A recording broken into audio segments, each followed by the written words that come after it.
Welcome back to my channel. ఈరోజు వీడియోలో మనం నర్సరీ నుంచి తెచ్చుకున్న మొక్కను ఎలా రిపోర్ట్ చేసుకోవాలో తెలుసుకుందాం. నా ఛానల్ ఎవరైనా ఫస్ట్ టైం చూస్తున్నట్లయితే ప్లీజ్ సబ్స్క్రైబ్ చేసుకోండి.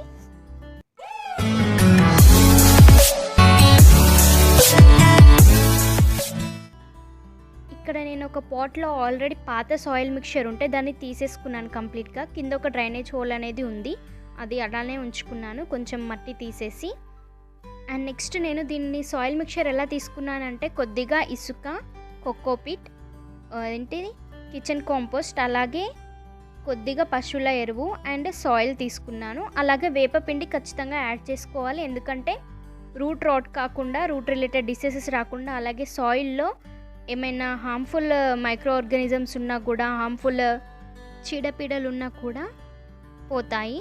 సో మనం ఖచ్చితంగా వేపపిండి అనేది యాడ్ చేసుకోవాలి. ఇలా అయితే నేను సాయిల్ మొత్తం యాడ్ చేసుకున్నాను, హాఫ్ పాట్.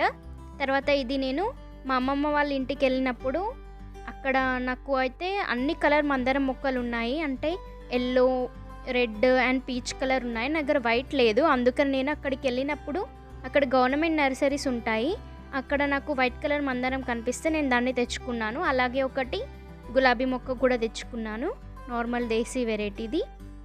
ఇప్పుడు నేను ఈ ప్లాంట్ని మొత్తం ప్లాస్టిక్ కవర్ ఉంది కదా దాన్ని తీసేసాను. తీసేసిన తర్వాత మనం పేరెంట్ రూట్ డిస్టర్బ్ కాకుండా మనం కింద మట్టి తీసేయాలి, ఎందుకంటే వీళ్ళు నర్సరీ వాళ్ళు ఏం చేస్తారంటే మొత్తం క్లే సాయిల్తో మొక్కను పెడతారు.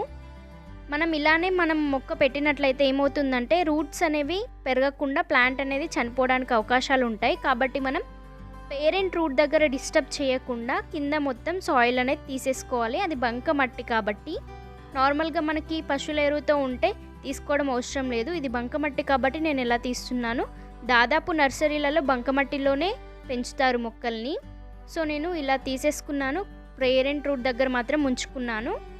అలాగే నేను అదే సాయిల్ కొంచెం చుట్టుపక్కల యాడ్ చేస్తున్నాను. పేరెంట్ రూట్ దగ్గర ఎందుకు డిస్టర్బ్ చేయొద్దు అని అంటే అదొక pH అనేది సెట్ చేసుకొని ఉంటుంది. సో అక్కడ డిస్టర్బ్ చేస్తే మనకి మళ్ళీ ప్లాంట్ గ్రోత్లో కొంచెం చేంజెస్ ఉంటాయి. సో నేను అందుకనే పేరెంట్ రూట్ దగ్గర డిస్టర్బ్ చేయకుండా కింద ఉన్న బంకమట్టిని అయితే తీసేసాను. సో తీసేసిన తర్వాత మళ్ళీ మనం రెడీ చేసుకున్న మిక్చర్ని దాంట్లో ప్లాంట్ చుట్టూ వేస్తున్నాను. అండ్ అలాగే మెయిన్లీ రిపోర్టింగ్ అప్పుడు మనం ఈవినింగ్ టైంలో రిపోర్టింగ్ చేసుకుంటే మంచిది, ఎందుకంటే ఎండ వల్ల మనకి మొక్క వాడిపోకుండా మంచిగా ఈవినింగ్ చేసుకుంటే మాయిశ్చర్ ఉంటుంది ఈవినింగ్ నుంచి మార్నింగ్ వరకు.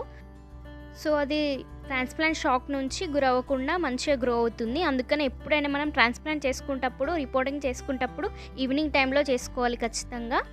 అండ్ కింద ఉన్న క్లే సాయిల్ని తీసేసుకోవాలి, ఎందుకంటే రూట్స్ మనకి డెప్త్గా వెళ్ళవు. ఎలా క్లే సాయిల్ ఉంటే అందులోనే ఇరుక్కుపోయి మనకి రూట్ రాట్ జరగడం, లేకపోతే రూట్స్ మంచిగా గ్రో కాకుండా, ప్లాంట్ గ్రో కాకుండా ఏమైనా డిసీజెస్ రావడం లాంటివి జరుగుతాయి. సో ఖచ్చితంగా కింద క్లే సాయిల్ని అయితే తీసేసుకోవాలి. అండ్ ఇక్కడ నేను ఏం చేస్తున్నానంటే కింద ఉన్న లీవ్స్ని కూడా తీసేస్తున్నాను, ఎందుకంటే ఆ స్టెమ్కి మంచిగా గాలి అనేది తగలడానికి కింద ఉన్న లీవ్స్ కూడా కొన్ని తీసేసాను. ఇలా నేనైతే మంచిగా మొత్తం ప్లాంట్ని రిపోర్టింగ్ చేసుకున్నాను. మీరు కూడా ఖచ్చితంగా ఇవన్నీ రూల్స్, ఇవన్నీ టిప్స్ ఖచ్చితంగా ఫాలో అవ్వండి, మంచిగా ప్లాంట్ అనేది గ్రో అవుతుంది. ఇది వైట్ హైబిస్కస్ నేను తెచ్చిన ఒక 2 days నా గార్డెన్లో ఉంచాను.